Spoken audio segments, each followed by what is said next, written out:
बुद्ध की वजह से भारत गौरवान्वित हुआ, पूरी दुनिया जानती है आज भारत को, तो बुद्ध की वजह से जानती है, बुद्ध की शिक्षाओं की वजह से जानती है। तो फिर बुद्ध को अपनाने में इतना संकोच क्यों?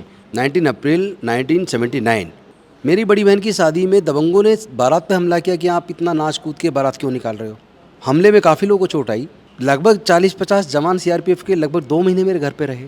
मनीष जी से मेरी बात हुई है और मैंने उनको कहा कि मैंने इस्तीफ़ा इसलिए दिया कि मैं बहुत ज़्यादा आहत हूँ कि कोई भी गृह मंत्री, प्रधानमंत्री कोई नहीं बोलता, हमारे लोगों पे लगातार जुर्म हो रहा है। ऊपर से ये दीक्षा का समारोह तो हर साल होता है।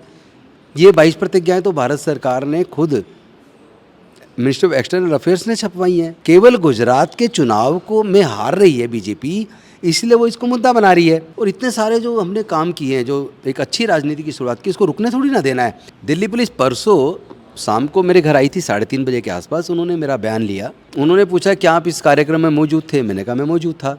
उन्होंने कहा क्या ये 22 प्रतिज्ञाएँ आपने भी दोहराई थी? मैंने कहा सब ने दोहराई, मैंने भी दोहराई।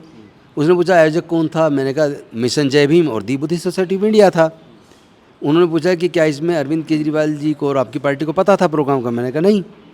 उसके बाद वो साइन करा के लेके चले गए। फिर कल उन्होंने 11:55 पे मुझे यहाँ नोटिस भेजा।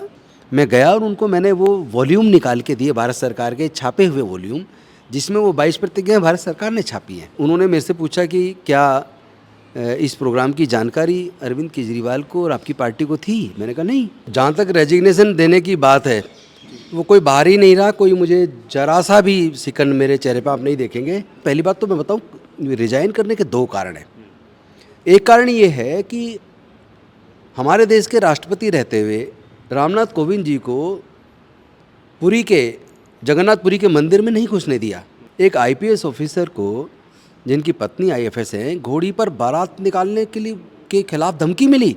राजस्थान के पाली के अंदर जितेंद्र मेघवाल की हत्या कर दी, चूंकि वो मूंछ रखता था, सुंदर दिखता था और वीडियो अपने फोटो डालता था। लखीमपुर खीरी के अंदर 2 बहनों को सामूहिक बलात्कार करके उनको फांसी पे लटका दिया। अभी 1 सप्ताह पहले भगवान की मूर्ति छोड़ने पर एक दलित की हत्या कर दी। मध्य प्रदेश के अंदर होली के दिन होलिका पूजन के लिए एक दलित महिला थाली लेकर गई, तो उसको उसी होलिका में डाल दिया, जला दिया। इस तरह की घटनाओं पे देश के प्रधानमंत्री कुछ नहीं बोलते, देश के गृह मंत्री कुछ नहीं बोलते, देश के किसी पार्टी के बड़े नेता चुप्पी साध लेते हैं।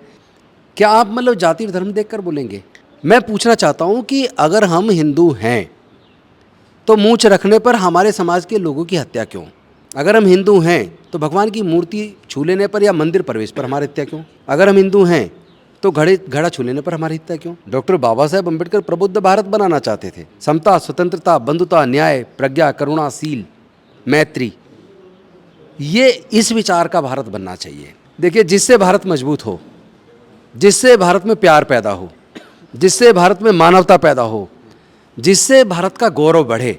For such fine news breaks and video features from ground on your mobile phones, don't forget to subscribe to our channel, The New Indian, by clicking on the bell icon. Also, follow us on the social media handles on Instagram, Twitter, Facebook and Co.